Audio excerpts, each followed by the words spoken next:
Chuka Umunna was asked by the reporter why he had not voted in 2 amendments to the Brexit bill. Ministers have won 2 votes on Brexit legislation as they attempt to push the EU Witrawal Bill through Parliament. Mr. Umunna was asked, "I've got to put it to you. Labour MPs, the vast majority, have sat on their hands in 2 votes. What are your constituents going to think about that?" The Labour MP tried to defend his position and said he had instead put his efforts into changing the formal date to exit the European Union, which is currently the 29th of March 2019. Sky News' Chuka Umunna was mocked for sitting on his hands in the Brexit bill votes. Labour MPs, the vast majority, have sat on their hands in 2 votes.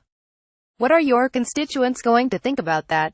Sky News reporter, he said, "Well, the key thing that we were debating today, which dominated proceedings in the Commons, was the idea of the government specifying a date for our exit from the European Union. They have done that, regardless of whether we've actually reached a deal at that point with the European Union to settle our affairs. Now I think that is a ludicrous situation. I think that we should have flexibility.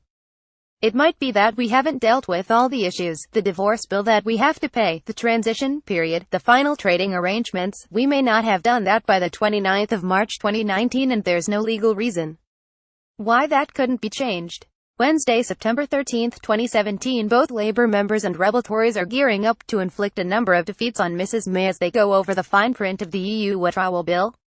But the government defeated the first opposition amendment to their Brexit legislation, which would have forced Theresa May to win the consent of the UK's devolved administrations before repealing EU legislation.